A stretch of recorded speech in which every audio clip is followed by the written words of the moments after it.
I never thought I'd start Easter Sunday with a bottle of red wine flying across my dining room. But that's exactly how it went. The day had started quiet. I'd spent the morning polishing silverware, basting the ham, and setting out the same floral tablecloth my late husband Michael used to tease me about. "You know, Linda," he'd say, "that thing's survived more holidays than our roof." He was right. It had. By 3 o'clock, my daughter Amanda pulled up in her white SUV. Her husband Greg stepped out first, juggling a bottle of Cabernet and a forced smile. The kids, Lily and Jake, tumbled out next, wearing matching pastel outfits that screamed photo op. "Mom," Amanda called out, "we brought wine." Of course they did. Amanda only brought expensive wine when she wanted something. They came in, all fake cheer and polite hugs. Greg handed me the bottle like it was a peace offering. "This one's from Napa," he said. "You'll love it." "I'm sure I will," I said, even though I don't drink anymore. Not since Michael's chemo days. One of those quiet promises you keep with yourself. We sat around the table making small talk. The kids told me about school, Amanda scrolled on her phone half the time, and Greg kept sniffing his glass like he was judging a wine competition. Then it came. The tone shift. The real reason they came. "Mom," Amanda said, putting down her glass, "Greg and I wanted to talk about something practical." My gut sank. She leaned forward. "You're living here all alone in this big house. It's too much for you, don't you think?" "I manage just fine," I said. Greg chimed in, too eager. "We've been thinking, what if we moved in for a while? We could help around the house, keep you company." I stared at them. Amanda smiled like she was offering a gift instead of taking one. "You mean move in?" I said slowly. "As in live here?" Amanda nodded. "You have 2 extra bedrooms, Mom. It just makes sense." I kept my voice calm. "No." Her smile froze. "No? I like my privacy." Greg shifted in his seat. "Linda, be reasonable. You're getting older. You shouldn't be living alone." "I'm 66, not 96, I said. Amanda laughed in that sharp way she does when she's annoyed. "You're being selfish. We're trying to help you." "By moving into my house?" I asked. "You have all this space sitting here doing nothing," she said, her voice rising. "Then maybe you should buy a bigger place." I replied, her face flushed. "You know how expensive housing is, Mom? Do you have any idea what we're dealing with?" I set my fork down. "That's not my responsibility." Greg reached over. "Come on, this isn't about money." "Of course it is," I said. Amanda stood up so fast her chair scraped the floor. "You care more about your stupid house than your own family." Lily and Jake froze, forks mid-air. "Kids," I said gently, "why don't you go watch a movie in the living room?" They ran off without a word, smart kids. They could feel the temperature drop. Amanda's voice shook now, trembling with anger. "You've changed. You used to care." "No," I said. "I just stopped letting people take advantage of me." And that's when it happened. She grabbed her glass of wine and threw it at me. Not the bottle, thank God, just the contents. The red wine hit my face, splashed across my blouse, and the glass shattered against the edge of the table. A shard caught my forehead. I didn't scream. I didn't even flinch. I grabbed a napkin, dabbed the blood, and stood up. Greg muttered, "Amanda, what the hell?" She looked stunned at what she'd done, like the act surprised even her. "I think," I said quietly, "I need to go to the hospital." "Mom, wait!" "No, you and your wife need to leave my house." Amanda's lip trembled, but I didn't care. I walked to the bathroom, looked in the mirror. My reflection looked tired, streaked with red and Cabernet. A strange calm settled over me. I wasn't angry, not anymore. Just done. I rinsed my face, pressed a towel to the cut, and picked up my car keys. On my way out, I passed them still standing there in shock. "Lock up when you're done," I said. Outside, the air was cold and clean. I got in the car, started the engine, and drove toward the emergency room. At the red light, I took out my phone and typed 4 words to my lawyer, Susan Miller. "Phase 1 is complete," she replied within seconds. "On my way. Don't talk to them." As I parked at the hospital, I realized how strange it was that I felt lighter than I had in months. Maybe it was the bleeding, or maybe it was finally knowing I wasn't crazy for seeing through my daughter's games. Families can wound deeper than anyone else, but that night I decided something. I was done letting guilt run my life. If this story hits a little too close to home, tell me what you think in the comments. And if you want to hear more true family revenge stories like this, hit subscribe. You'll never see Selfish the same way again. The nurse called my name from the waiting area. I pressed the towel to my head and stood up, already thinking of what Susan would say next. I had no idea that this was just the beginning of something much bigger. And the antiseptic smell of the ER hit me before I even reached the check-in desk.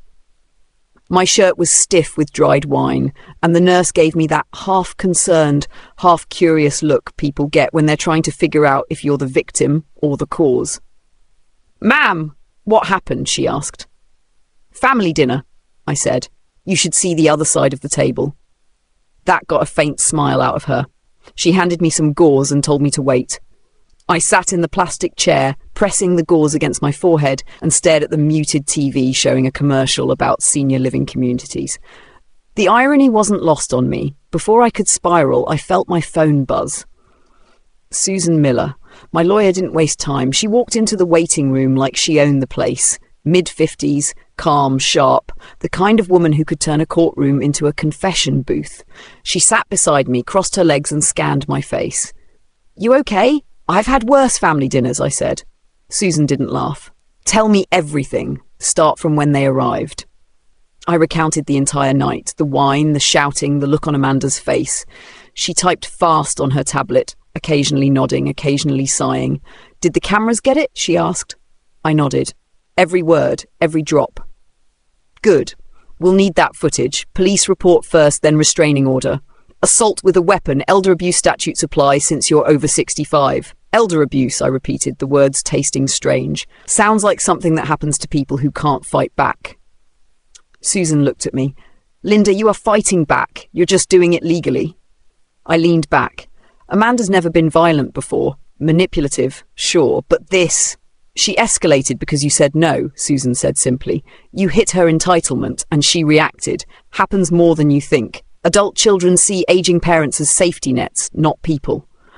That landed harder than I expected. The nurse called my name, and Susan followed me inside. The doctor glued the cut above my eyebrow, said I was lucky it missed the bone, and gave me instructions like I hadn't been managing injuries, emotional and otherwise, for decades. When I came out, Susan was on the phone. "Yes, we're filing tonight," she said. "Assault, possible elder abuse, and attempted financial exploitation. Yes, we have video." She hung up and gave me a small nod. "Our CMP's on it. 2 officers will meet us at your house in the morning to take a statement and collect evidence." I blinked. "You don't waste time," she shrugged. "You texted phase 1 is complete. I took that seriously." We stepped out into the parking lot. The air had cooled and the rain had started, a soft, constant drizzle that felt more like a rinse than a storm. Susan handed me her umbrella. "I'll drive you home," she said. The drive was quiet, except for the wipers. My street looked the same as always, calm, suburban, 1 porch light per driveway, a neighbourhood that believed in peace signs but not confrontation. My house looked perfectly normal, as if nothing had happened inside it a few hours ago. Susan turned off the ignition. "I'll stay until the police come tomorrow." "You shouldn't be alone tonight." I hesitated. "I'll be fine." She gave me a look that said she didn't buy it. Fine people don't send texts like phase 1 is complete. They send those when they're ready for war. I smirked. "It's not war. It's accounting. I'm just balancing the books." She smiled for the first time that night. That's the spirit. Inside, the dining room still smelled of roasted ham and spilled wine. The broken glass sparkled under the chandelier like a crime scene frozen mid-frame. I didn't touch anything. Susan took pictures, careful, methodical. She pointed to the cameras in the corner. "These caught the whole thing?" "Living room, kitchen and dining room," I said. "Good. Keep them untouched until morning." She looked at me for a long moment. "Linda, I know this isn't easy, but you need to accept something. This isn't just about a glass of wine. They've been planning something." My throat tightened. "You think so?" "I've seen this pattern before. Pressure to move in, accessing your accounts, setting you up to look incapable, step by step toward power of attorney." The words felt heavy, but right. I'd felt it too, something calculated behind Amanda's sudden concern. Susan adjusted her glasses. "Tomorrow we get the police statement done. Then we start sealing your finances and trust paperwork. They can't touch a dime after that." I nodded, staring at the stain on the wall. "She said I was selfish." Susan looked at me. "That's what people say when they can't control you anymore." I almost laughed. She learned that from me. I used to tell her no all the time when she was a teenager. Maybe she just never got over it. Susan gathered her bag. Get some rest. Tomorrow we make it official. When she left, the house fell silent. I walked through each room, the way you do after a storm, checking for damage. Everything was still in place, the framed photos, the books, the little vase Michael bought me in 1987. I stopped at the table, picked up a shard of glass, and turned it under the light. It looked clean now, just a small triangle of truth. I put it in a paper bag labelled evidence. Old accountant habits die hard. The rain picked up outside, soft against the windows. I sat in the living room with a blanket and a cup of chamomile tea, my phone charging beside me. For the first time in years, I didn't feel powerless. I felt awake. My house wasn't just my home tonight, it was Exhibit A. Somewhere down the hall, one of the cameras clicked as it shifted to night mode. I smiled. It was still watching, still recording, and this time it was on my side. The next morning, sunlight cut through the blinds, sharp and unwanted. I didn't sleep much. My coffee tasted bitter, but I wasn't sure if it was the beans or my mood. By the time the doorbell rang, I'd already cleaned the dining room, not because I wanted to, but because I couldn't stand the smell of spilled wine mixed with garlic and regret. Susan arrived first, her hair tied back, already holding a folder. Behind her were two RCMP officers, a young constable who looked barely 30, and a woman sergeant with the kind of patience that came from years of dealing with family nonsense. They took notes, photographed the scene, and carefully packed the broken glass into evidence bags. I signed the statement while Susan read over every line. When the officers left, Susan sat across from me at the kitchen table, lowering her voice. "Linda, we need to talk about something else, something you mentioned last night." I frowned. "The account access?" She nodded. "When did you first notice something was off?" I took a slow sip of coffee. "About 4 months ago. My bank called. Someone tried logging into my retirement account 3 times in 1 week. They used my birth date and Michael's middle name. Information only family would know." Susan tapped her pen. "And the bank blocked it, but they traced the attempt back to Greg's IP address. My daughter's husband." Susan didn't even blink. "Did you confront them?" "No, I wanted to, but something told me to wait, so I called my old neighbour, Janet. She used to work in banking. She told me to get an attorney. That's when I found you." Susan smiled faintly. "Best call you ever made." I managed a small laugh. "You're not cheap, but you're worth it." She leaned forward. "Here's the thing, Linda. People like Greg, they test boundaries first. A login attempt here, a concerned visit there. Then they start talking about how you shouldn't live alone or how you need help managing your money. It's not about care, it's control." Her words hit like a cold wind. "Amanda knew," I said quietly. "She had to. She probably did, maybe even encouraged it." I looked out the window. My garden was waking up, tulips starting to push through the soil. Michael used to joke that flowers were the only things that didn't argue back.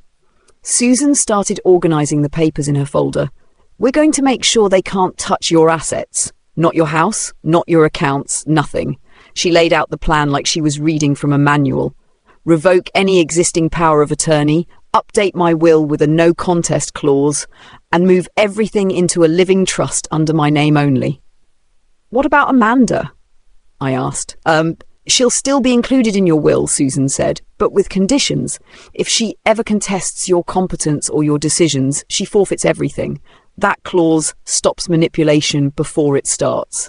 It was a clever kind of revenge, the legal kind. Susan handed me a document to sign, then paused.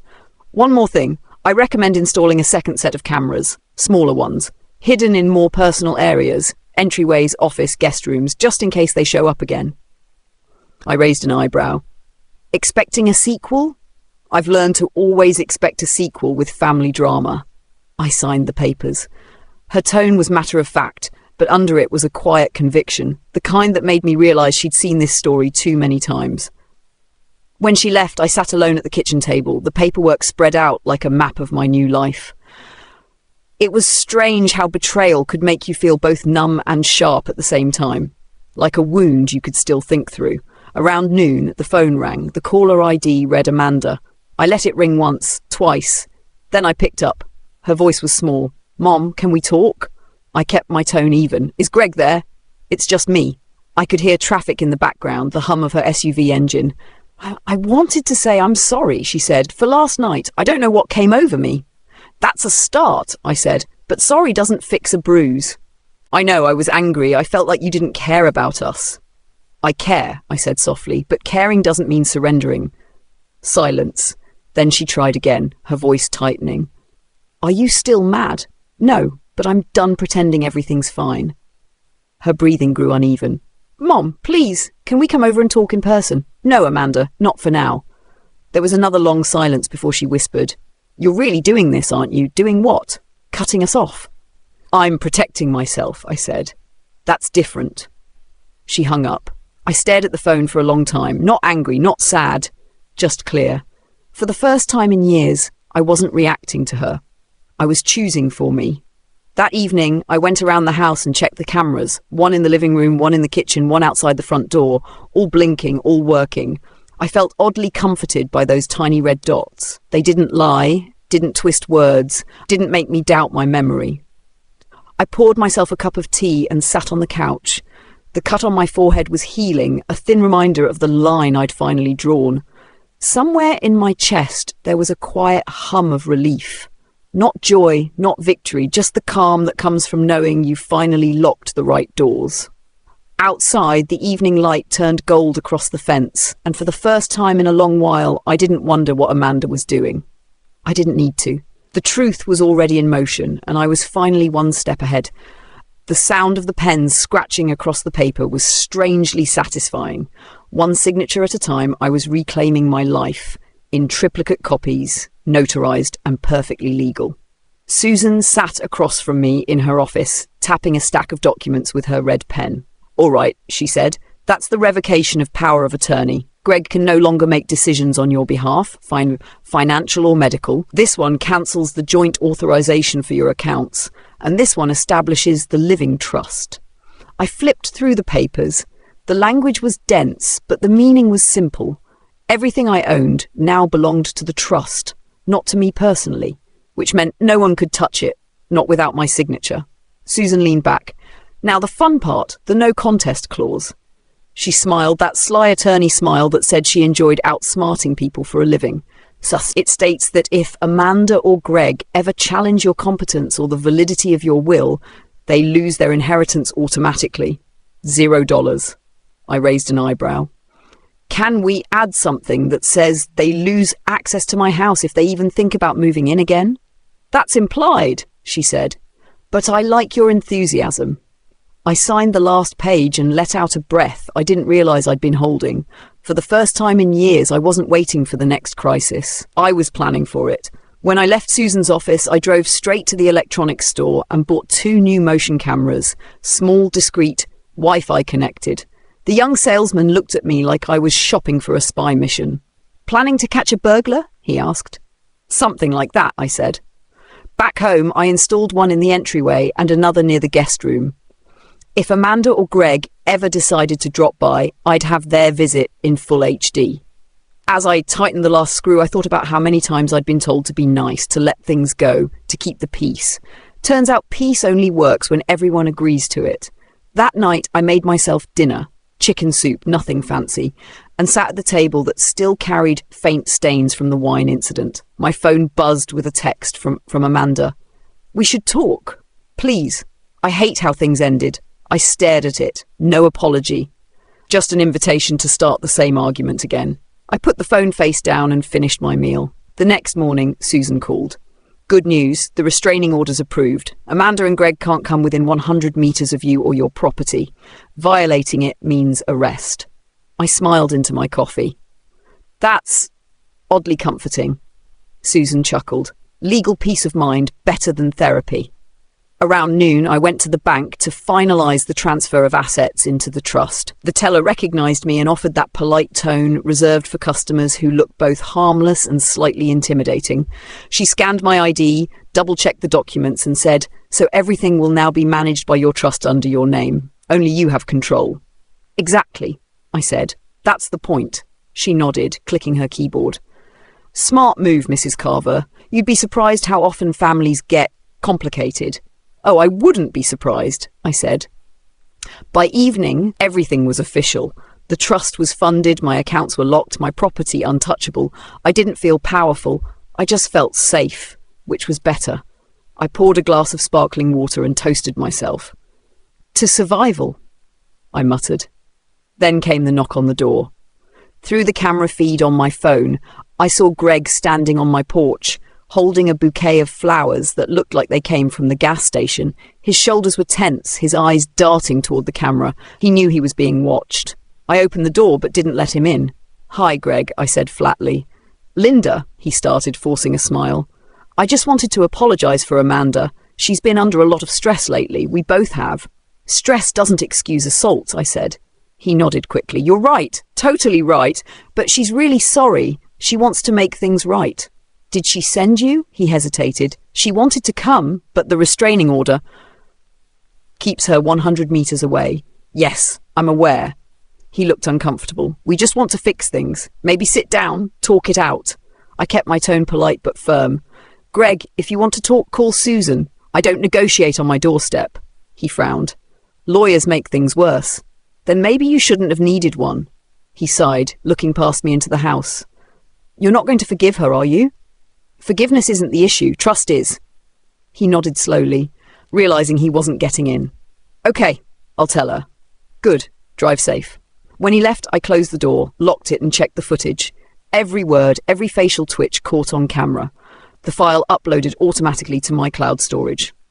I sat down at my desk and wrote a short email to Susan. Subject: contact attempt from Greg Howell. Summary: stopped by uninvited. Attempted discussion. No entry allowed. Recorded on camera. Footage saved. I hit send and leaned back. The house was quiet again.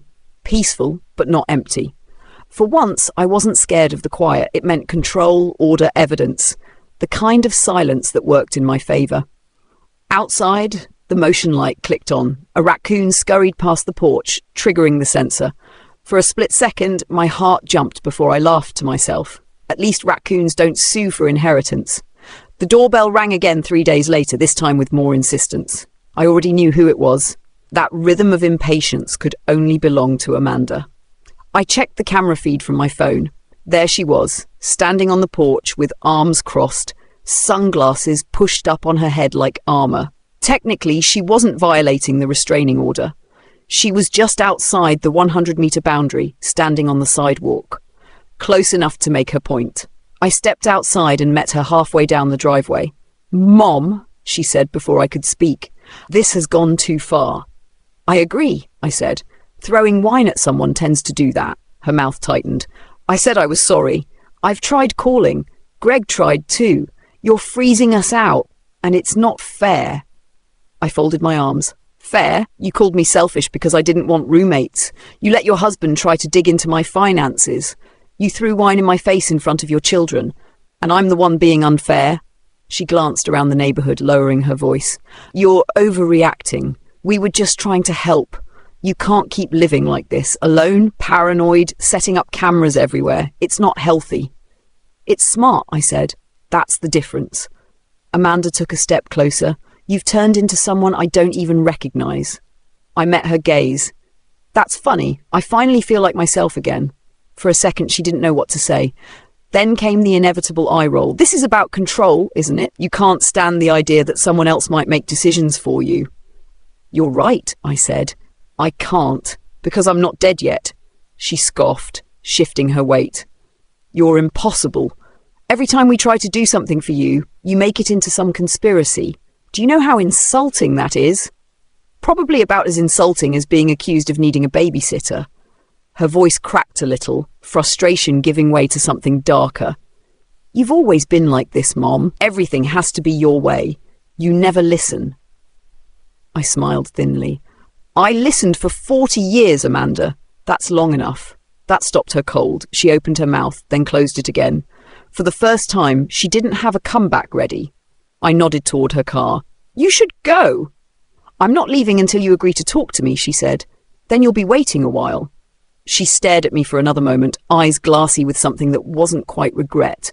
Then she turned, stomped to her SUV and slammed the door so hard it rattled the mailbox. The camera over my garage caught the whole thing. I went back inside, my heart pounding but steady. I wasn't angry anymore, just tired of being the villain in her story. A few hours later, I got a text from Greg. Amanda's upset. Please don't call the cops. We're trying to make peace. Peace. The word made me laugh. Some people think peace means pretending nothing happened. I'd learned it meant locking your door and calling your lawyer. I forwarded the text to Susan with a short note. More boundary testing. She replied within 5 minutes. Document it. No response needed. That night, I sat at the kitchen counter, scrolling through my phone. I found an old photo, Amanda at 16, in her graduation dress, holding the scholarship certificate she'd won. I remembered how proud she'd been, how she'd hugged me tight and said, "You're the best mom ever." I turned the phone face down. Some memories age like wine, others like milk. The next day, the police followed up on the report. Sergeant Ellis, the same woman from before, came by to confirm the incident documentation. She looked at me with a faint smile. "Your daughter came close to violating the restraining order," she said. "Next time, call us right away. You don't have to handle her alone." "I can handle her," I said. "I don't doubt that," the sergeant replied, "but it's easier when we back you up." She took a few notes, checked the cameras, and nodded approvingly. "You're doing everything right. You'd be surprised how many people your age don't fight back when their kids cross the line." I shrugged. "I've always done my own taxes. I can handle my own boundaries." She laughed softly, then got serious again. "Keep your phone close, Mrs. Carver. Entitlement has a way of coming back." After she left, the house felt quiet again, but not in a lonely way, in a clean, deliberate way, like someone had cleared the air. Around dusk, I brewed tea and opened my journal. It wasn't a diary, exactly, more like a ledger, a habit from my years teaching accounting. I wrote down dates, conversations, and every strange thing that had happened since Amanda first brought up helping me. Each line felt like proof of something I'd ignored for too long. Under today's entry, I wrote, "Boundaries are not cruelty, they're insurance." I closed the journal and set it beside the tea. The sunset outside looked warmer than usual, gold streaks over the trees that lined the street. Somewhere in the distance, I heard the faint laughter of neighbourhood kids playing. For a moment, I thought about Lily and Jake. They hadn't called, hadn't written. But I didn't blame them. This wasn't their fault. I made a quiet promise to myself. Their college fund would stay untouched, protected in the trust, no matter what happened. Whatever their parents did, those kids would have a chance at better choices. The clock ticked softly in the background, each second sounding steadier than the last. I got up, locked the doors, and double-checked the front camera feed. The empty driveway stared back. Peaceful, still, mine. When I turned off the lights and walked down the hall, I felt something I hadn't in a long time. Certainty. Not hope, not fear, just the simple relief of finally knowing where I stood. The next morning started with the familiar ping of an email from Susan. The subject line read, "RCMP request for evidence approved." I opened it, scanned through, and saw her note at the bottom. "They'll be by at noon to collect the footage." "Don't touch the cameras." I smirked at that last line. Susan knew me too well. I had already pulled copies of every recording onto a flash drive, labelled neatly. Easter incident, primary angle, dining room, living room, audio extract. Old habits die hard. I'd spent my career making sure every decimal lined up. Evidence was just another version of math. When the police arrived, Sergeant Ellis and a different constable came in carrying an evidence bag and a clipboard. I offered them coffee. Ellis smiled. "We don't usually accept coffee from witnesses, Mrs. Carver." "Then just hold it for warmth," I said. They laughed softly, which told me they didn't deal with many grandmothers who flirted with sarcasm. I showed them the setup. 3 visible cameras and 2 smaller ones newly installed. The dining room video was clear, the audio crisp. Amanda's voice came through the speakers like a hammer. "You're being selfish!" followed by the sound of glass shattering. The sergeant watched in silence, taking notes as the scene played out. Amanda's raised hand, the splash of red, my calm walk to the bathroom. When it ended, she looked at me. "You handled yourself better than most people would, Mrs. Carver." I shrugged. "I've been through worse. Labour, taxes, jury duty." The constable grinned but quickly looked down when Ellis shot him a look. She unplugged the hard drive and sealed it in an evidence bag. We'll submit this as Exhibit A in the assault case. The footage is solid, no ambiguity. Good, I said. I like clarity. Expect a follow-up from the Crown Prosecutor within a week, Ellis added. And one more thing, keep those cameras rolling. People like your daughter don't take legal boundaries seriously. After they left, I stood by the window watching their cruiser disappear down the street. For the first time, I felt something close to satisfaction. Not revenge, just confirmation that I wasn't imagining things. Later that afternoon, Susan called. They've processed the footage. The charge is confirmed as assault with a weapon. The wine glass qualifies. The DA's office is expediting because of your age. There's also a note from the detective handling the financial investigation. They traced the login attempts to Greg's work laptop. I paused. So it wasn't just at home? Nope, she said. He used his company Wi-Fi, which means there's a corporate trail. His employer will get notified for compliance purposes. A quiet thrill ran through me. You think he'll get fired? I think he'll wish he'd stuck to spreadsheets. I let out a low laugh. Susan continued. The RCMP is recommending an elder financial exploitation review. That's serious. They don't open those unless there's clear evidence of intent. I walked to the kitchen window, staring at my garden again. Intent, I said softly. That's the word that changes everything. Exactly, Susan replied. People can make mistakes, but intent turns it into a crime. After the call, I sat with a fresh cup of tea and scrolled through my emails. Among the legal notices and updates, there was one message from an unfamiliar address. The subject line said, "For Mom." Against my better judgment, I opened it. It was from Amanda. Mom, I didn't mean for any of this to happen. I just wanted to feel like you still cared about us. You act like we're strangers. Maybe we pushed too hard, but everything's falling apart now. Greg's been suspended from work. The police came by. The kids are asking questions. Please stop this before it gets worse. I read it twice. It wasn't an apology. It was damage control. She wasn't sorry for what she'd done, just sorry she'd been caught. I clicked archive. That night I replayed the footage again, and not out of spite but curiosity. Watching it from a distance, I realised how calm I'd been, detached, almost surgical. Years of balancing books had taught me that numbers don't argue. You just add, subtract, and let the math speak for itself. Now I was doing the same with people. Every angle showed the truth exactly as it happened. Her aggression, my restraint, Greg's silence. In any courtroom, it would be undeniable. I saved an extra backup to an external drive and stored it in my home safe under the folder name Insurance. A week later, Susan called again. Update. Amanda's been officially charged, released on conditions, no contact, no weapons, mandatory counselling. Her lawyers arguing stress and emotional exhaustion. The usual song and dance. Do I have to appear in court? I asked. Not yet. We'll let the Crown handle it for now. But there's one more thing you should know. Her voice lowered. The Crown Prosecutor was impressed by your composure in the footage. They're considering adding an elder protection clause in the sentencing recommendation. It's rare, but in your case, warranted. I wasn't sure whether to laugh or cry. So I'm a precedent now? Susan chuckled. A living one. After the call, I sat on the couch watching the evening news. The anchor talked about housing prices, inflation, and family tensions. Everything felt like echoes of my own dinner table. The camera light blinked faintly from the corner of the room. A tiny red pulse, steady and patient. Proof didn't shout. It just waited. When the clock hit 9, I turned off the TV and walked to the hallway. The wine stain on the wall had faded after several rounds of cleaning, but a faint pink puke hue still lingered. I left it there, not as a scar, but as a reminder. Some people hang family photos to remember love. I had a wall to remember the truth. In the soft hum of the house, I realised something had shifted. I wasn't the one defending myself anymore. I was the one holding the evidence, quietly, methodically, waiting for the world to catch up.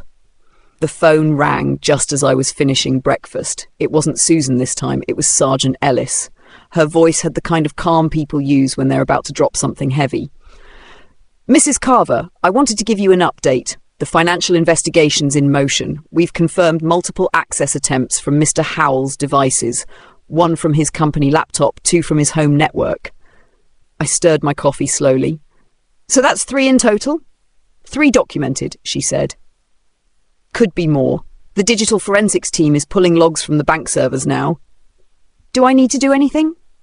Just keep everything secure. Don't delete emails, don't respond to them, and if your daughter or son-in-law contact you, report it directly to us.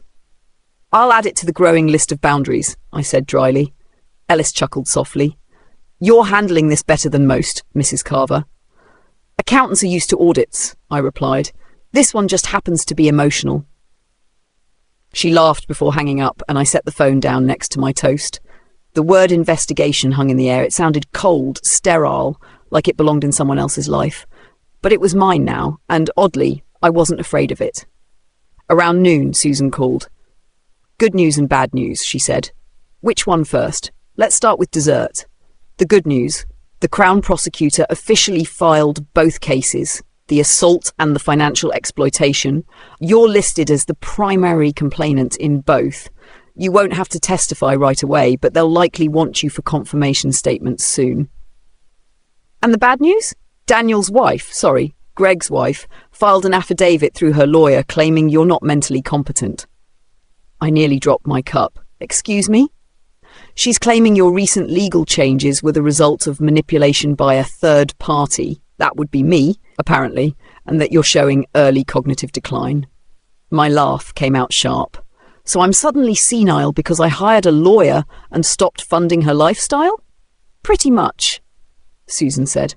Don't worry, we expected this move. Remember the cognitive assessment you did 3 months ago? That report's our shield. I exhaled. You're telling me we predicted my own daughter would try to call me crazy? Susan didn't answer right away. Linda, I've been doing this for 20 years. It's almost predictable. When adult children realise they can't guilt their parents, they pivot to questioning their sanity.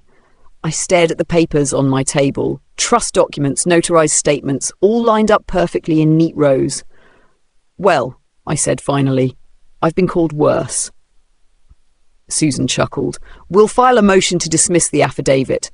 The judge will see right through it, but make sure you keep that medical report somewhere safe. It's in my safe already, I said, under proof I'm not crazy. That got a full laugh out of her. I should get you a mug that says that. After the call, I pulled open the safe and looked at the report again. Crisp white paper with official seals and the signature of Dr. Thompson, the geriatric specialist. It stated clearly, patient demonstrates full cognitive function, no signs of impairment, dementia, or psychological instability. I placed it back, locked the safe, and felt that small, quiet sense of satisfaction that only paperwork can bring. By the end of the week, Susan called again with another update. The RCMP submitted the forensic audit results.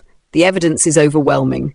They've confirmed Greg attempted to access both your bank and your investment account using personal details he couldn't have known unless Amanda shared them. So she's involved too, I said. Yes, though her lawyer's trying to separate her from it, claiming Greg acted alone. But her messages to him say otherwise. They've recovered texts discussing your account balances. I let out a slow breath. She really thought she could outsmart me with a smartphone. She underestimated you, Susan said. Most do. That evening I sat in my living room with the lights low, the house wrapped in its usual quiet. My phone buzzed with another message. This time from an unknown number. You didn't have to ruin our lives for one mistake. No name, but I knew who it was. I didn't respond. Instead, I forwarded the message to Susan with one line. Evidence Exhibit C. She replied immediately. You're becoming my favourite client. The next day, Sergeant Ellis called again. We served a formal notice to Greg Howell this morning. He's officially under investigation for attempted fraud and identity misuse. His employer's been notified. I couldn't help but ask, did he look surprised? She hesitated. He looked more embarrassed than anything, like he'd been caught doing something stupid in front of a mirror. That image made me smile. When the call ended, I brewed another cup of tea and stood at the kitchen window. The tulips in the garden had finally bloomed, red, white and pink, the same colours I'd planted with Michael years ago. He used to say flowers had the best kind of memory. They only remembered light. I took a sip of tea, thinking about how my daughter's idea of love had turned into entitlement somewhere along the way. I didn't know when it happened. Maybe when she started making more money than I ever had, or when she realised she could use family as leverage. But standing there, I understood something new. Boundaries don't destroy families. They reveal who actually respects them. That night, the doorbell rang again. I checked the camera. This time it wasn't Amanda or Greg. It was a courier dropping off a legal envelope from the Crown's office. Inside was a letter titled Notice of Victim Rights. It explained the next steps, updates, hearings, protection measures. At the bottom there was a line that caught my eye. You have the right to safety, dignity and respect throughout this process. I smiled at that. Dignity, that was the word I'd been missing. Not revenge, not victory, just dignity. I folded the letter neatly and placed it beside my journal. Then I wrote one line under today's entry. Dignity is the quiet kind of justice people mistake for silence. I closed the book, turned off the lamp, and let the house settle around me. The air felt steady again. Not because the storm was over, but because I'd finally stopped letting anyone else hold the umbrella. The courthouse smelled faintly of coffee and disinfectant, the same mix of nerves and order I used to love about my accounting firm. I sat in the small waiting area outside the clerk's office, a folder balanced on my lap, and watched lawyers drift by in pressed suits like chess pieces that already knew their moves. Susan arrived exactly on time, hair pulled into a perfect bun, 2 lattes in hand. "I got you decaf," she said, handing one over. "You've got enough adrenaline for the both of us." I smiled. "So what happens today?" "Today," she said, flipping open her briefcase, "we file the trust documents officially with the court. Once it's recorded, your assets move completely under trustee protection. Amanda and Greg won't be able to touch a penny, not even through appeal. And the will, already updated. It names the Carver Family Education Trust as the primary beneficiary. The kids' education fund is locked in under an independent trustee. Amanda can't interfere even if she wanted to." I nodded. "So if she tries to fight it, she gets nothing," Susan finished. "The no contest clause will make sure of that." I took a long sip of coffee. "Good. Let's make sure she understands boundaries come with consequences." By noon, we'd filed the paperwork. The clerk stamped it, notarized it, and handed me a receipt like it was a simple transaction. A sale, not a declaration of independence. On the way out, Susan grinned. "Congratulations, you've just child-proofed your legacy." It was a clever line, but it hit deeper than I expected. I'd spent years raising a child who now treated me like a resource, not a mother. Maybe this was what growing old meant, locking the doors you once kept open. We walked back to her car, and before she got in, Susan handed me a sealed envelope. "This is your certified copy of the trust. Keep it somewhere safe. And, Linda, if they contact you again, you don't respond. They can only go through me." Understood. At home, I slid the envelope into the safe next to my passport and the medical assessment. 3 items that together now defined my peace of mind. Proof of sanity, proof of ownership, proof of foresight. That night, I decided to write a letter, not to Amanda, but to Lily and Jake. I didn't mention the conflict, the court, or the cameras. Just stories about their grandfather, about how he used to sneak chocolate chip cookies before dinner and blame it on ghosts. I sealed the letter in an envelope marked to be given when they turn 18. Sometimes, protecting your family means keeping them out of your mess. 2 days later, Susan called with an update. The restraining order's been officially extended for another 6 months. The judge didn't like the tone of Greg's messages, especially the one that said, "You didn't have to ruin our lives." "Guess I ruined the wrong people's plans," I said. "There's more," she continued. "Greg's employer confirmed he's been placed on unpaid leave pending investigation. They're cooperating with law enforcement." I let out a quiet breath. "That'll sting." "It should," Susan said. "Consequences teach faster than apologies." She paused for a moment. "You know, most people in your situation just roll over. They sign away control, let guilt make decisions for them. You didn't. You built a wall of paper and logic, and you did it smiling." I laughed. "You'd be surprised how far good stationery and stubbornness can take you." That night, I walked around the house again, checking the locks out of habit. The cameras blinked faintly in the corners, tiny reminders that I was both watched and protected by my own design. When I passed the hallway mirror, I stopped. For the first time in years, I looked at myself and saw something other than age. There was resolve in the lines, steadiness in the eyes. The same woman who once balanced accounts for companies was now balancing justice in her own home. The next morning, a knock at the door pulled me from my thoughts. It wasn't the police this time. It was a delivery man holding a plain envelope. I signed for it, closed the door, and opened it on the kitchen counter. Inside was a typed letter from Amanda's lawyer. Open quote, "Dear Mrs. Carver, our client wishes to propose a private mediation to resolve the ongoing matters without further public or legal exposure. She expresses regret over recent events and hopes to rebuild communication." Close quote. I snorted. Regret over recent events was legal code for "we're losing." I scanned to the bottom and saw the closing line. Open quote, "Please contact our office should you wish to pursue reconciliation outside of court proceedings." Close quote. I picked up my pen and wrote 2 words across the bottom of the page in bold blue ink. No interest. Then I scanned it, sent it to Susan with the subject line "response," and went on with my day. In the afternoon, I met my neighbour Janet for coffee. She'd been quietly following my ordeal with equal parts outrage and admiration. "How are you holding up?" she asked, sliding a plate of lemon bars across the table. "Better than I expected," I said. "Apparently I'm more strategic than maternal." Janet smirked. "Don't sell yourself short. Maternal is exactly what you are. Just the version that doesn't get bulldozed." We laughed, and for a moment everything felt normal again. When I got home, I checked my email one last time before bed. There was a message from Susan titled "Final Confirmation." I opened it. Open quote, "All filings are complete. Assets secure. Legal boundaries enforced. You're untouchable now, Linda." Close quote. I stared at the words for a long time, a strange mix of triumph and sadness blooming in my chest. Untouchable. It sounded like safety and loss at the same time.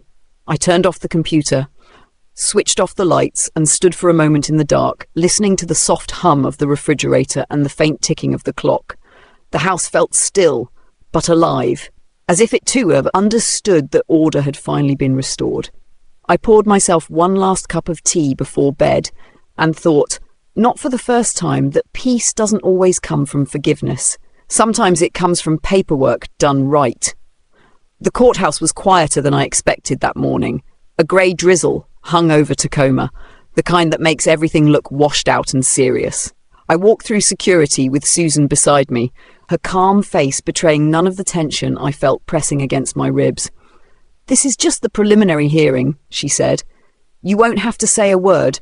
Just sit there, look composed, and let the evidence speak." "Composed," I said. "That I can do. I've had 40 years of practice pretending I'm not furious," she smirked. "You'll do fine." Inside, the courtroom was small, wood-panelled, fluorescent lit, nothing like the glossy legal dramas you see on TV. The air smelled faintly of damp paper and cheap coffee. Amanda sat at the defence table, her hair pulled tight, wearing a beige suit that looked borrowed from someone more confident. Greg sat beside her, pale and restless, his jaw working like he was chewing his regrets. They both avoided my eyes. The judge entered. The bailiff called for order, and the clerk and reading the charges. Hearing Amanda's full name followed by the words "assault with a weapon" felt strange, like the universe had mistaken her for someone else. But it hadn't. Susan stood when it was her turn, her voice even. "Your Honour, the prosecution will show that the defendant, Mrs. Howell, acted with clear intent to harm, supported by video and eyewitness evidence. The victim sustained a head laceration and has since faced continued harassment." Amanda's lawyer, a smooth, grey-haired man who looked like he specialised in charming juries, rose for his rebuttal. "Your Honour, my client deeply regrets her outburst. This was a family dispute, not a criminal act. Mrs. Howell is under immense stress, balancing 2 young children and financial strain. She acted impulsively, not maliciously." Susan didn't even blink. "Intent isn't erased by stress, Your Honour, nor is a cut on the forehead." The judge leaned back, hands folded. "I've reviewed the footage provided by the RCMP. It's clear enough to make any argument about impulsivity moot. The evidence shows escalation, verbal abuse, and an unprovoked assault." Amanda shifted in her chair, her shoulders curling inward. Greg rubbed his temples. The judge continued. "Given the circumstances, and considering the victim's age, the court will proceed with formal sentencing next month.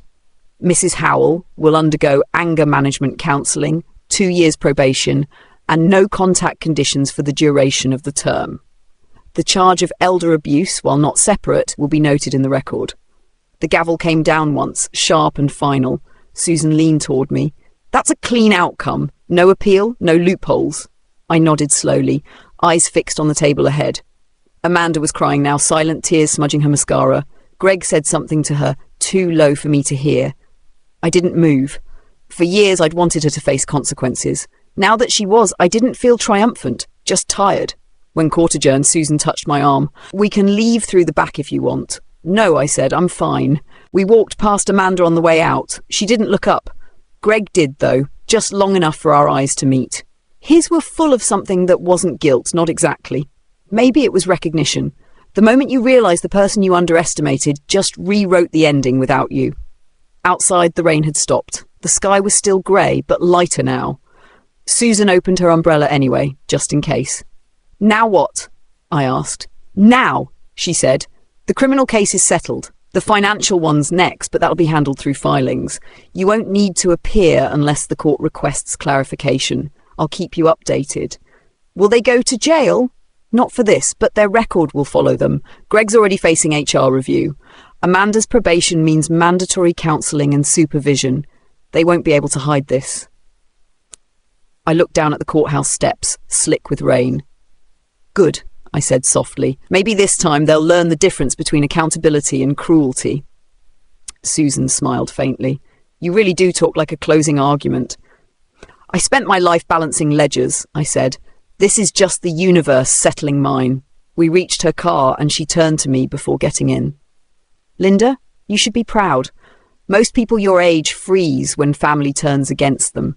You fought with calm and precision. That's rare. I laughed under my breath. It's not bravery, it's just tiredness turned into focus. When I got home, the house felt quieter than ever, but this time, the silence didn't feel like absence. It felt earned.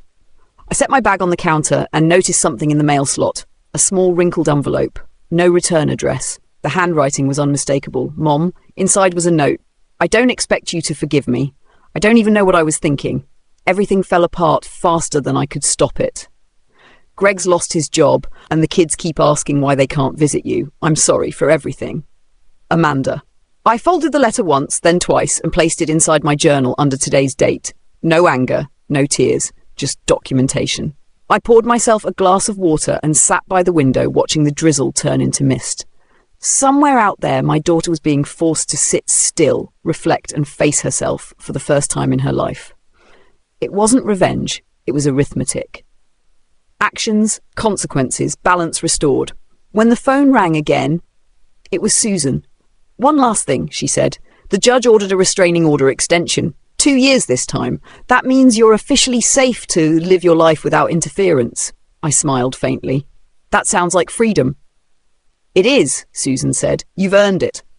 After she hung up, I leaned back and closed my eyes. The sound of rain against the window was steady and rhythmic. Not sad, just quiet. My phone buzzed again, another message from an unknown number. Thank you for teaching me what peace costs. I didn't respond. Some lessons don't need acknowledgement. They just need time to sink in. I placed the phone face down, stood up, and straightened the papers on my desk. One small act of order in a world that had finally stopped spinning against me. The storm had passed, but the structure I'd built would hold, brick by legal brick. The first letter arrived 2 weeks after the sentencing. No return address, just my name written in the looping cursive Amanda used as a teenager, back when she'd fill birthday cards with too many hearts and glitter stickers. I didn't open it right away. It sat on the counter for 3 days, next to the bowl of fruit and the quiet hum of my phone notifications. When I finally slit the envelope open, it wasn't an apology, it was an explanation. Mom, I know you think I'm a terrible person. Maybe I am. I just wanted to help, and everything got twisted. I didn't mean to hurt you. Please believe that. Greg's looking for work, and we're trying to figure things out for the kids. Maybe someday we can talk. I folded it neatly, put it back in the envelope, and placed it in a drawer. There was no satisfaction in reading it, only the dull ache of watching someone try to rewrite the past in softer ink. 2 more letters followed, both the same rhythm, guilt disguised as reflection. One opened with, "I don't sleep well lately," the other with, "Lily keeps asking about you." Neither asked how I was. Susan called around that time. "You've been quiet," she said. "That's either good or suspicious." "I've just been reading," I said. "Letters, mostly." "Ah," she sighed. "Emotional boomerangs. They're meant to pull you back." "I'm not moving," I said. "I didn't think you would," she replied, but there was warmth in her voice. "Still, I have to remind you, no contact, no replies. Silence is your best legal shield right now. I know. And my best emotional one." After the call, I made tea and sat by the window. Outside, a delivery truck passed, the same route every morning. Routine had become my new religion. Predictable, grounding, peaceful. I thought about replying to Amanda once, just to ask if the kids were okay. But then I imagined her twisting that too, turning a simple question into an opening. A thread to pull until the whole boundary unravelled. Instead, I started writing letters of my own. Not to her, but to myself. I filled a notebook with reminders, not affirmations, but facts. You didn't start this. You didn't overreact. You chose peace, not punishment. Each sentence steadied me a little more. On the fourth letter from Amanda, I didn't even open it. I dropped it into a box marked, "For later." I wasn't sure when later would come. Maybe never. But the act of not reading it felt powerful in its own quiet way. Around that same time, I began volunteering at the local community centre, bookkeeping for their senior programme twice a week. The director, a cheerful woman named Carol, asked if I'd consider teaching a financial basics class for retirees. "You'd be great at it," she said. "You've got that calm, no-nonsense voice." I laughed. "That's what my daughter used to call my accountant face." "Well," Carol said, "it's about time you used it for yourself." I agreed. And for 2 hours every Wednesday, I sat in a small room with half a dozen retirees and taught them how to protect their accounts, spot scams, and set up living trusts. When I mentioned revoking power of attorney, a few heads nodded with quiet understanding. It seemed I wasn't the only one with stories buried under politeness. At the end of one class, an older man named Ray said, "You sound like someone who's been through this." I smiled. "You could say that, but I came out the other side with my bank balance and my sanity intact," he laughed. "That's worth more than gold." It was. Weeks passed, and the silence grew comfortable. I started to notice small things again, the way morning light hit the kitchen counter, the soft clink of wind chimes outside, the rhythm of a day with no demands from anyone. Then one afternoon I got an email from Susan. "Civil investigation concluded. No further action required. Case closed." I reread the last 2 words 3 times. Case closed. I went to the drawer where I kept Amanda's letters, took them out and set them on the table. One by one, I fed them through the shredder. The sound wasn't angry. It was deliberate, almost meditative. Paper became strips. Strips became weightless. When the last page disappeared, I poured a fresh cup of tea and sat down again.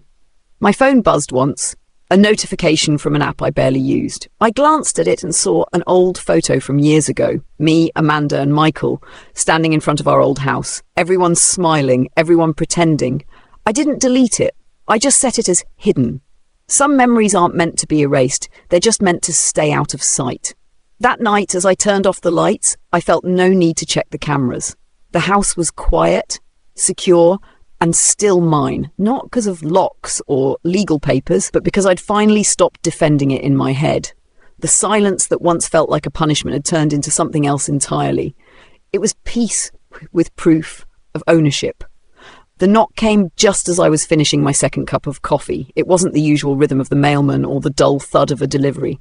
This one was hesitant, a pause, then 2 softer taps. I checked the camera feed out of habit. "Greg?" Alone this time. No flowers, no documents, just his hands shoved into the pockets of a wrinkled jacket and a look that screamed defeat. For a moment I considered ignoring it, but curiosity, or maybe old habit, won. I opened the door, careful not to unhook the chain. "Morning," I said flatly. He exhaled a nervous half-laugh. "You look, well." "I am," I replied. "What do you want, Greg?"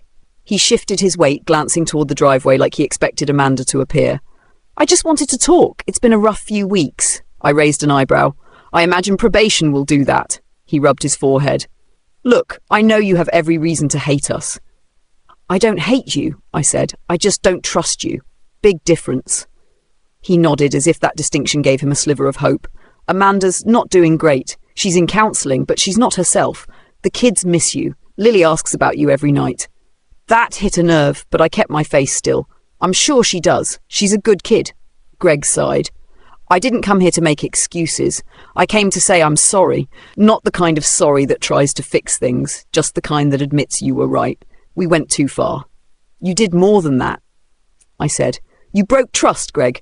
You both treated me like a problem to solve instead of a person. He looked down. Yeah, I know. And I've been thinking about that a lot. I lost my job, you know. I heard, I said. Actions have consequences. That's how the world works, even outside family. He nodded slowly. Well, I guess I needed to hear that from someone who didn't sugarcoat it. The wind picked up, carrying a chill that made the chain on the door clink softly. Greg, I said, if this is about reconciliation, you're wasting your breath. I've made peace with the way things are. It's not about that, he said quickly. I just wanted to thank you. Weird, right? But if this hadn't all blown up, I'd still be the guy who thought family meant control. Amanda's angry, but deep down she knows you didn't do this to hurt us. You did it to protect yourself. I studied him for a moment. He looked older, not in years, but in the way regret ages people faster than time ever could. Greg, I said quietly, you and Amanda have a long road ahead. The best thing you can do for those kids is teach them what accountability looks like. It starts with not showing up unannounced. He gave a dry laugh. Fair enough. I'll head out. Just, if Lily writes you, would you answer her? I'll think about it, I said. But not yet. She deserves to understand things clearly, not through guilt or half-truths. He nodded. That's fair. He turned to leave, then stopped halfway down the steps. For what it's worth, Linda, I really am sorry. You didn't deserve any of this. I didn't reply. He didn't wait for me to. When his car finally disappeared around the corner, I shut the door, unhooked the chain, and leaned against it for a second. Not from exhaustion, from the strange, hollow quiet that comes after someone finally admits they were wrong. I made myself another coffee just to have something to do with my hands. The house smelled like comfort again. Roasted beans, furniture polish, faint traces of lemon from the cleaner. For the first time in months, it didn't feel like a fortress. It just felt like home. I sat by the window and watched a group of neighbourhood kids ride their bikes down the street, laughing, their voices echoing faintly. The sound tugged at something inside me. Not regret, but remembrance. I used to listen to Amanda laugh like that when she was Lily's age. I used to think love meant giving without question. Now I knew better. Love meant knowing when to stop giving before you disappeared entirely. When the phone buzzed, I assumed it was Susan, but it wasn't. It was a text from an unknown number. Thank you for not slamming the door in my face. I stared at it for a long moment before deleting it. I didn't need another paper trail of emotions. Some things were better left without replies. Later that evening, I checked my cameras one last time before bed. Everything was still. The motion light flickered on once, catching a cat crossing the driveway. I turned off the monitor, locked my phone, and walked down the hallway. Passing by the photo wall, I paused at a picture of Michael holding baby Amanda in the hospital. Both of them looking at me like I was the centre of the world. I traced the edge of the frame with my thumb and whispered, "Boundaries, Mike. You'd be proud."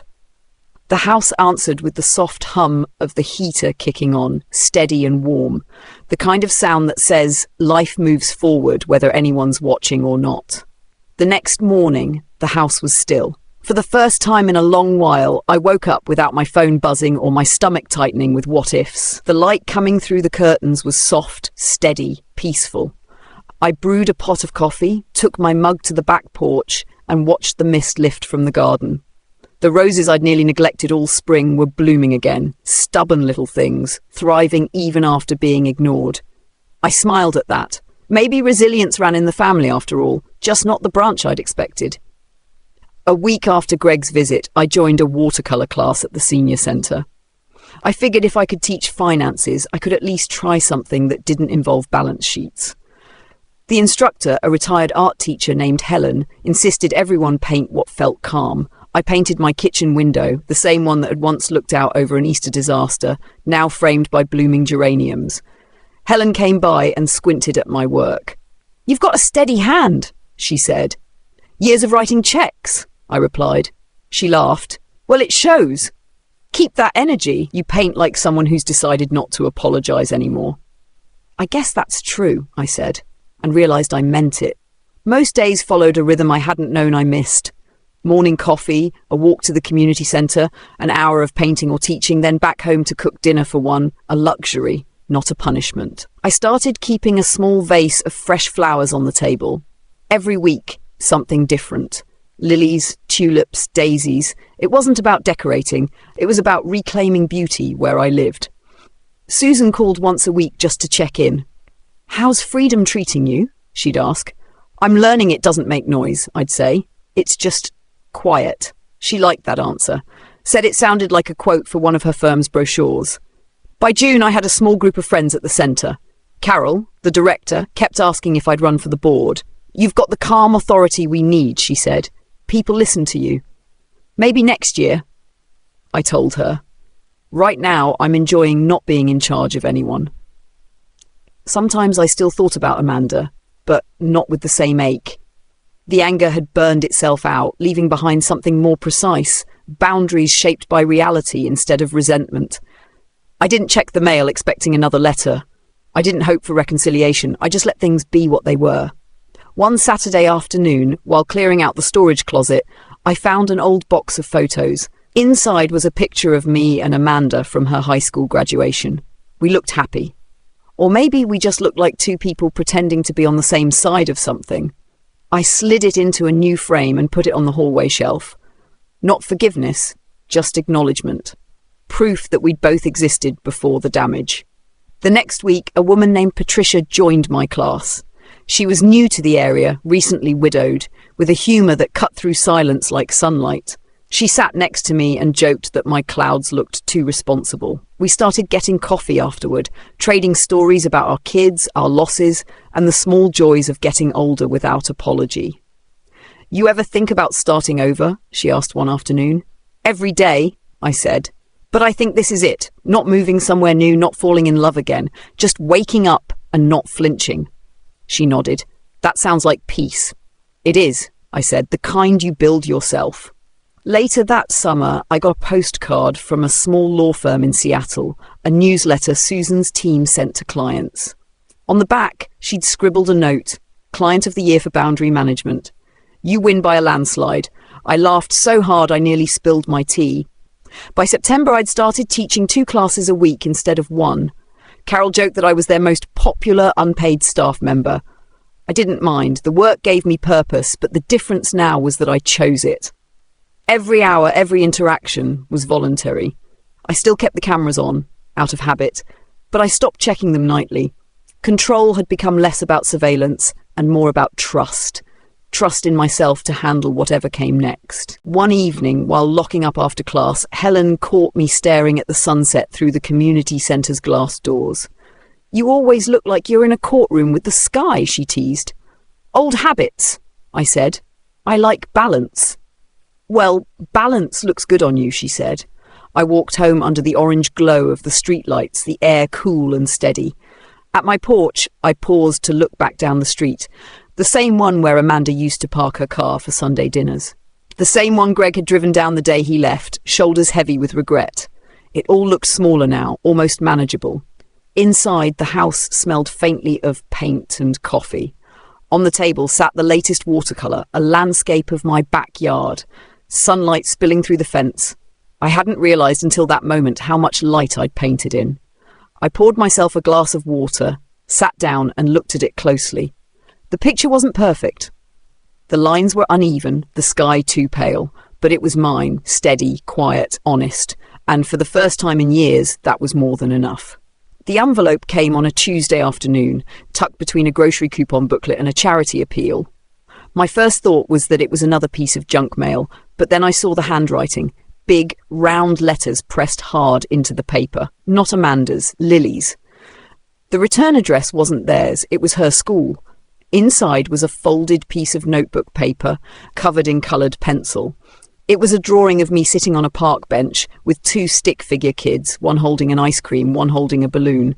Above our heads, a crooked sun and the words, I miss you, Grandma. My chest tightened. I hadn't realised how long it had been since I'd seen her handwriting, her little hearts dotting every I. For a second, the house felt smaller, filled with ghosts that didn't haunt but hummed softly in memory. I set the drawing on the table and poured myself a glass of water, trying to steady my breathing. There was no note from Amanda, no plea, no apology attached, just Lily's picture, and that made it harder. I called Susan, not for legal advice this time, but for grounding. I got something in the mail, I said when she picked up. Good something or bad something? Neither, I said. Just complicated. Ah, family mail. The emotional kind. Yeah, I said quietly. It's from my granddaughter. Susan was silent for a moment. Does it ask you to respond? No. It just says she misses me. Then you're not required to do anything, she said gently. You're allowed to just feel it. I nodded, even though she couldn't see me. I think I needed someone to tell me that. After I hung up, I sat at the table for a long time, tracing the drawing's edges with my fingertips. I thought about Lily, her laugh, her endless curiosity, the way she used to line up her stuffed animals on my couch and call it school. I wondered if she still did that, or if she'd learned to measure her words like the adults around her. That night, I framed the drawing and hung it on the wall near the hallway, across from the old graduation photo of Amanda. It wasn't forgiveness. It was history. Visible, unedited, and honest.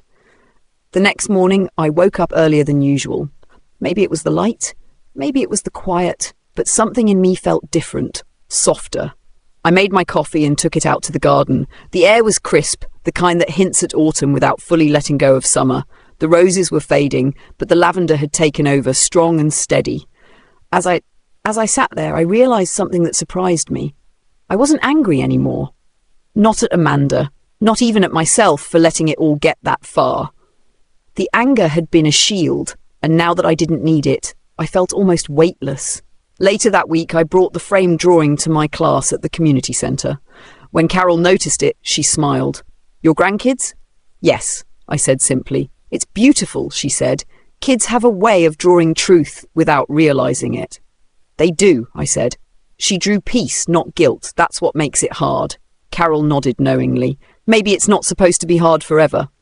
That line stuck with me, not supposed to be hard forever.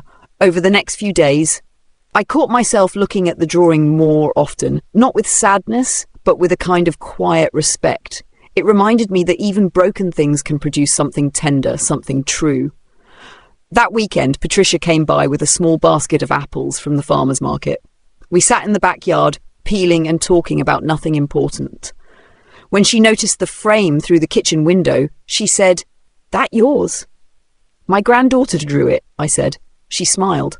"Looks like she sees you as safe." "I hope so," I said. "That's all I ever wanted." Patricia took a sip of her tea. "Then maybe that's still possible. You don't have to go back to the fire to feel the warmth." I looked at her and laughed softly. "You've got a way with words. Comes with age," she said. We stop performing and start telling the truth. That evening, after she left, I stood in front of the drawing again. The little crayon hearts around the figures were uneven, messy, beautiful. I thought about writing back, not to Amanda, but to Lily. Just a simple note. "I miss you too. I'm proud of you. Keep drawing."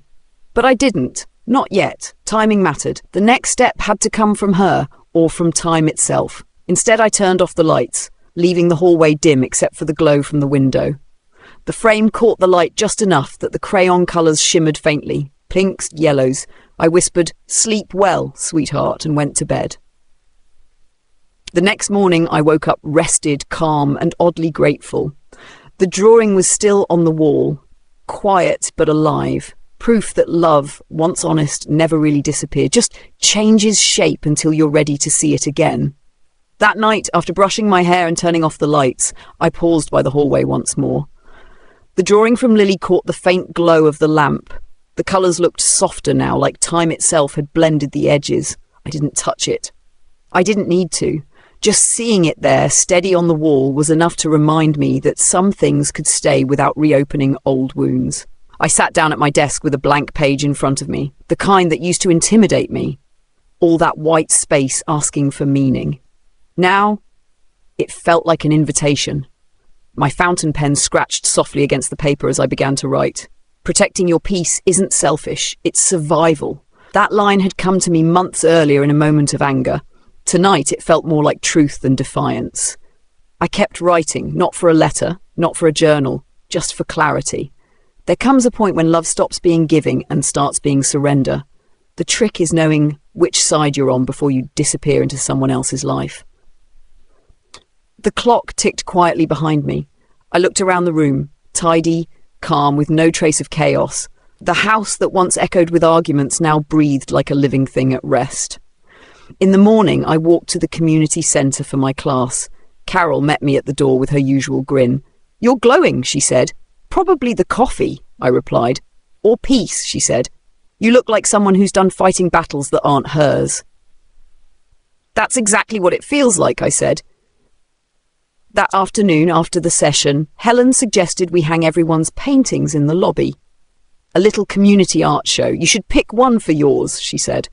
I thought about it for a second, then chose the piece I'd painted months earlier, the one of my kitchen window, sunlight spilling through. I signed it in the corner, not with my full name, but just Linda. That was enough. When the show opened, a few people stopped to look at my piece longer than the others. One woman asked, "What's it called?" I smiled. "Freedom in Progress." The words slipped out naturally, and I realised they fit. Because peace isn't something you find, it's something you maintain, a process of weeding out everything that grows where it shouldn't. Later that week, a letter came from the court. Amanda's probation had officially ended. No violations, no appeals, just a sterile document closing another chapter of bureaucracy.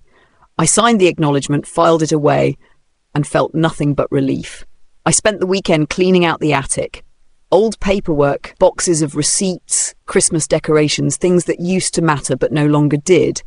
In one box I found Sarah's recipe cards, yellowed but still legible. I set them aside. Maybe I'd bake her famous lemon bread again, just for myself this time. Sunday evening, Patricia came by for dinner. She brought fresh salmon, I made salad and that lemon bread. We ate on the porch, wrapped in light blankets, watching the sun dip behind the neighbours' maple trees. "You seem lighter," she said after a while. "I am," I said. I finally stopped expecting closure from people who live in denial. She laughed softly. "That's a hard lesson." "Worth learning, though," I said. "I used to think justice meant confrontation. Now I think it's just living well without the noise." When she left, I cleaned up, poured myself a small glass of wine, not to toast anything, but to mark a quiet kind of victory. Before bed, I opened my laptop and typed up a short note to myself, something I'd started doing instead of journaling. It was titled, "What I Know Now." Family can love you and still hurt you. Boundaries aren't walls, they're doors you choose who to let in. Silence isn't emptiness, it's the sound of self-respect. And the smartest revenge is peace that no one can take away. I hit print, folded the page, and slipped it into the same frame behind Lily's drawing. Not to hide it, just to remind myself that every story deserves both memory and meaning. Outside, the neighbourhood was quiet. Somewhere down the block, a dog barked once and then stopped. I turned off the porch light, checked the locks, old habits, but not out of fear anymore, out of care. As I stood by the window, I thought about how far things had come since that Easter night. A dinner table shattered by wine and words had led to lawyers, evidence, boundaries, and eventually to peace. It wasn't dramatic, it wasn't cinematic, it was real. I looked at the garden one last time before bed. The lavender swayed gently under the porch light. Tomorrow I'd prune it back for winter, make tea from the dried stems, maybe paint it again, not because I needed to capture it, but because I wanted to. Before turning off the lights, I whispered the line that had become my quiet mantra. Protecting your peace isn't selfish, it's survival. And as I walked down the hallway, I smiled, because survival, it turned out, could look a lot like happiness. In the end, peace doesn't come from winning arguments or proving who was right. It comes from the quiet that follows when you finally stop explaining yourself to people who never intended to understand you. My story wasn't about revenge, at least not the kind that leaves scars. It was about taking back control, one calm decision at a time. That's the real kind of justice, when you protect your heart, your home, and your dignity without needing anyone's permission. Because in family revenge stories, the real twist isn't payback. It's growth. It's realizing that sometimes walking away is the smartest way to win. If you love true-to-life family revenge stories where justice doesn't come from anger, but from wisdom, where the drama feels real and the emotions stay with you long after the screen fades, then make sure you subscribe to the channel. We've got more family drama and revenge stories that remind you strength doesn't always shout. Sometimes it just signs the papers, shuts the door, and sleeps well at night. So hit subscribe, leave your thoughts in the comments, and tell me, what does peace look like to you?